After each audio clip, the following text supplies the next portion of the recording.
Well, we're getting there. We got all the bolts out of here. You pretty much are just gonna take everything out the top here. I'm by no means no expert. I undo the uh-oh. See if we can't get that back here.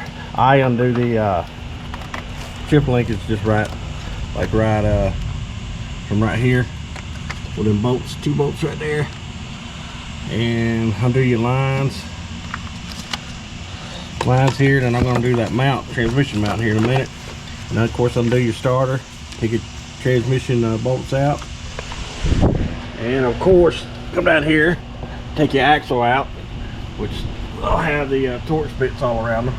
You take those out, and you go on here, take that mount off, and you've got to take this little dust shield like off over here, which is these 2 bolts, because when you get that off, let me move this out of the way here,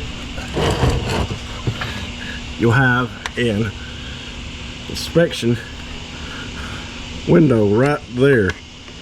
See it? Right above there. And that is how you get the torque converter bolts off. So I'll show you that in a second.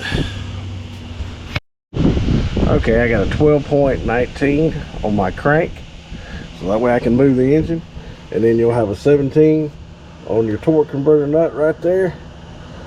There should be 3 of them on this one. Some of them have 4, some of them have 6, depending on which one you transmission. This one has 3, so I'll get that nut off to 17. And then I'm going to take this transmission mount off and the one up top, and we'll drop this transmission out. Alright, that all went out. I just washed it up just because it was filthy.